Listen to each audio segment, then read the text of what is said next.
Come, visit McDonaldland this summer and try Grimace Island's newest thick volcanic shake. So, get the new Mount McDonaldland shake with one of 6 souvenirs when you order the McDonaldland meal. For over 50 years, Cartown has been servicing Northeast Louisiana, and the Sterlington Panthers have been a huge part of our growth. And for that, Cartown Tires and Service would like to say, go Panthers!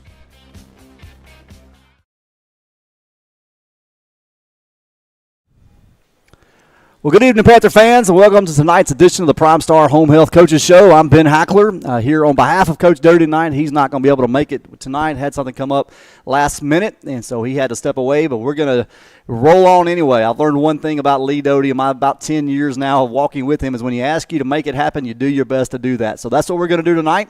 And we'll talk a little bit about last week's game, some players of the week. We'll talk about team captains for this week.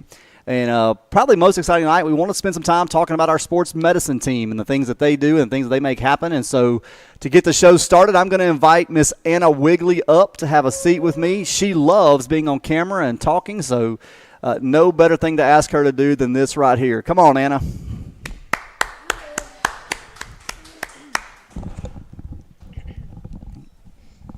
There you go. Ready. Well, folks, as many of you know, this is Anna Wigley, our head lead trainer. What is your official title, Anna? I mean, you kind of wear a lot of hats, but what is the official on-paper title? I'm the head athletic trainer. Head athletic trainer. That would make it seem like there's a team of you guys, though. Yeah. I'm just the athletic trainer. Yeah, no. Anna's been here, I believe it's your 6th season, correct? Out here in 2020? Yep. And so 6th season and does a great job of overseeing not just football, but all athletics for our high school. And then also, even from time to time, some of our middle schoolers make their way open, I think. A few of them trickle up, no show doubt. up in the training room. Well, you do a great job. We sure appreciate the work that you do. And so tonight, just kind of give some folks some background on you. Kind of, how did you get into sports medicine? Like, what kind of led you into this athletic training field? I started in high school, like my girls. I was on the sports medicine team my junior and senior year, and then I found a program in college at a school that I really wanted to go to. So I went to Southern Miss and got my degree in athletic training there. And immediately after that, I started at ULM as a graduate assistant working with football and men's basketball. So, and then this job opened up, and, high school's ultimately was my end goal. So it was supposed to be a 2-year job at ULM. It turned into a 1-year, and then I transitioned over to Sterlington. Some people have all the luck. Just fall into it. Yeah, it just kind of pops up whenever you want it to. Yeah. Well, and how many kids do you oversee at Sterlington? Do you have any idea? I don't know what the numbers are. I meant to ask you earlier. 50? Yeah. I'd probably say anywhere from like 250 to 300. Yeah. Every sport, every athlete. Everybody, yeah. That's comes all through. Mm-hmm. So for the folks who, again, don't know this, what does a typical week look like for you? Because it's not just show up at 8 o'clock and then go home at 3 o'clock. You're kind of like you're a coach in some aspects of the game, and sometimes probably even a little bit longer at times. Yeah, football season's definitely probably the most demanding hours-wise, just because it's every day, all day. So I get there about 7 o'clock in the morning every morning to do morning treatments before school. And then I teach 2 classes and then, help out around the school with whatever Dolan needs me to do. And as soon as that's over, about lunchtime, I'll try and get in a quick lunch break if I can. I have a lot of guys coming and knocking on my door if I don't hurry up. So, but shortly after that, we start prep for practice. So that's starting to tape probably about 1:30, 1:45. I start taping guys, getting them ready to go before meetings and workouts and practice and all that. So on a good day, I'd say I might get home by about, if I'm lucky, about 5:30. Okay. All right. Yeah. So a good day is 5:30. On a good day. Yeah. Then there's Friday nights. Friday nights, I think the earliest I've been home, which has been good. Some of them haven't been that bad, but I think the earliest I've been home was about 9:30, 10 o'clock. Okay. Well, I don't know that 9:30. It might be 10 o'clock. If you went home at 9:30, you left the game early. Yeah, I don't think it was 9:30. Maybe 10 o'clock.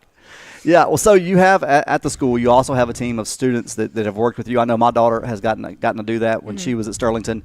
What is it kind of like? What do you do with those girls and even some of the guys? You've got some guys that participate in that. What is the goal for them, and then how do you make use of them during the week? So the goal for them is to just kind of show them the possibilities of athletic training. but also, to encourage. I think it's a good way to have like a good work ethic, extracurricular, but you're also getting involved with the sports teams around you. And my girls, they work their tails off. I mean, they do a lot of what I call the grunt work. I'm taping and evaluating possible injuries and talking to coaches and doing all that. And a lot of times while I'm doing that or sitting in my office taking a breather, they're doing all the hard work, getting waters ready, fixing bottles, taking everything that we're going to need for practices or games or whatever. They're taking it out to the field. But they also learn, the seniors, they always get the chance to help tape on Fridays, so they'll tape wrists and thumbs and whatnot, and then I usually do like the ankles and stuff. Yep. So they get to kind of get a taste of it, but I also think, and it was really good for me, was to see kind of the crazy hours that you can have. So if it is something that they decide they want to do, they go into college kind of knowing what to expect. Yeah. As far as how many hours you put into it and the long days you're going to have and that kind of stuff. So. And then do you make use of them outside of football for any other sports? They can. I don't make them just because, yeah. I mean, it's a gruel. from June, July, all the way through sometimes December. I mean, they're working 5 days a week through Thanksgiving break, sometimes longer after that. So I don't make them do it, but if they want to help with soccer, basketball, anything like that, then they're more than welcome to. Yeah, and then how many kids do you have in that program currently? Working Friday nights, I have 8 that help me with that, and then I have some that are underclassmen that are just getting started. I think I have about 6 of those. So all in all, probably about 15. Yeah. 15 or so. Okay. Well, that's about 7 minutes of talking. That's about 5 more than what you thought we were going to do. So, getting me to talk a lot more than I thought. When you think about the program, though, I know at the middle school they've got some girls that are interested in this. They use. How do you help kind of get them once they're freshmen? How do they get involved? So we've tried to kind of change it a bit just to see who's really serious about it, because it is. Part of it is me being able to trust them, that they're going to know how to act and how to behave and can follow directions, that they're serious about being out there. I don't really have the time to babysit them a lot. So making sure it's kids that are serious and actually want to be out there. So we've kind of structured it now to where before they can come into the sports medicine aspect, they either had to be part of like the sports medicine team down at the middle school, or even sometimes still then they have to take medical terminology. So they'll do that first, and then they'll be allowed to take sports medicine.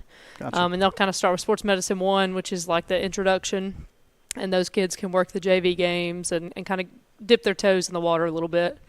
And sometimes they stick with it and they stay with it all 4 years, and sometimes they go, that was a lot more work than I thought it was. I don't want to do it. Yeah. So, which is fine. It's not for everybody, but just kind of introducing them to it without throwing them in the fire first thing. Yeah, well, look, I know tonight you brought your seniors with you, and we want to recognize them, so I'm going to let you introduce them and say some things about them, and then I'll let you off the hook after that. Yeah. So the first one we have is Hannah Mitchell. She's a senior this year. She's been with me 4 years. She's come on behind me. And then we also have Madison Harris. She's, again, been with me 4 years. Kaylee Hall, she is 3 years, but she's graduating early, so she's another one of my seniors this year. And I have another one, Ava Boyette, but she couldn't be here tonight. So, but they've been with me all 4 years, and they've worked their tails off. They have put up with, I'm sure, my many mood swings. But I truly couldn't do my job without them. Like they really make it a lot easier on me. I don't have to worry about them. They know what's expected of them, and they work hard. They always put their best foot forward, and they care about these guys. I'm sure they get on the boys' nerves, and I'm sure the boys get on their nerves. But at the end of the day, it's like a big family in there, and they take care of them, and they want to do their best to make sure those guys are ready to go when the time comes. So really couldn't ask for better kids. Yeah. Well, guys, thank you so much for what you do. Let's hear it for our seniors one more time. All right. Well, Anna, any other words of wisdom you want to give before I let you go off the hook? No, thank you. Well, Anna, thank you for all you do. We appreciate you, Absolutely. and I'm glad you're a Panther. Absolutely. Me too. All right, well, Panther fans, we're going to keep it moving as I let Anna go back and finish her burger over there. And I do want to encourage you, any Tuesday night that we've got Coach O, would love for you to come out and join us here at the Frenchman's Bend Clubhouse. A great place to bring your family and enjoy a meal and listen to Coach Doty talk about the game before and the game upcoming. And this past Friday night, Panthers go over to West Washita and handle business 49-8 over there in a game that really, by halftime, that was well in hand and guys played really, really well over there. And Coach Doty and I will take some time later this week to give you a pre-recording of this that we'll play on Friday night. But I want to recognize our first security title, Players of the Week, for last week's game at West Washita. And so I'll start with the Offensive Player of the Week, Mr. Seth Deere. Come on, Seth. And, Seth has really embraced a role this year on the offensive line, did a great job, and this past Friday night graded out at 87. Seth, that's impressive, man. Good job there, and enabled the offense to have a lot of success and being a part of that. And Seth's just been a big part of the program. And I know Coach Doty's proud of you, wanted you to know that you deserve this honor, and man, he sure is proud of you. Our Defensive Player of the Week is Mr. Stephen English.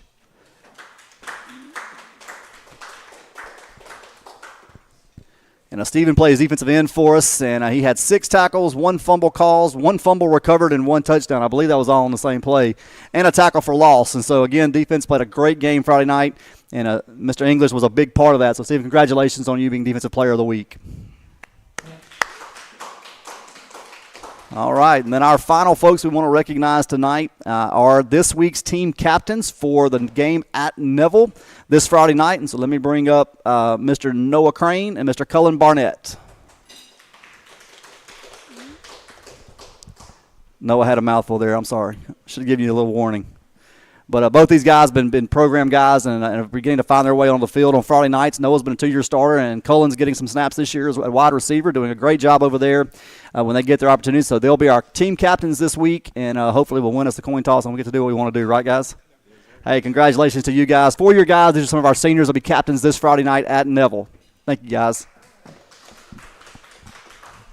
All right, well, Panther fans, I assured you that it was going to be a short show, and so I just want to take a moment and remind you this Friday night, Panthers will head over to Neville. And last year, Neville came to Sterlington, and really the first game that we had played in the regular season and took home we took a loss last year, 17-10. I know our guys have been hard at work this week trying to get ready and prepped for that. And last year, Neville walked in, and they were sitting in a position of being 4-0. This year, they're 2-2, and so it is homecoming at Neville, and excited about the opportunity our guys have to go over there and to play, and really think we match up well. And so Coach Doty and I, again, will talk about that in specific, and we'll have that pregame show for you on Friday night. But I want to remind you over there, 7 o'clock on Friday night at Neville. You can catch it right here on our YouTube channel, or you can join us on 92.3 FM The Ranch. And that broadcast will begin at 7 o'clock. Both those broadcasts made possible YouTube by McDonald's, and the radio broadcast made possible by Domino's Pizza here in Sterlington. You'll catch a replay of this show plus the 15 minutes I do with Coach Doty about the game, and then a pregame show with me and William Handy will kick off at 6:45, and then we'll get you set for that 7 o'clock kickoff from Bill Ruppel Stadium against the Neville Tigers on Friday night. Hope you guys have a great week, and we look forward to seeing you this Friday night for Panthers versus Tigers. Have a great week. Choose PrimeSTAR Home Health. We'll provide the best care for your patient or loved one. From managing chronic conditions to wound care and therapy, we specialize in a wide range of services. PrimeSTAR Home Health. We have the skill to heal and the spirit to care. Choose PrimeSTAR Home Health. We'll provide the best care for your patient or loved one. From managing chronic conditions to wound care and therapy, we specialize in a wide range of services. PrimeSTAR Home Health. We have the skill to heal and the spirit to care.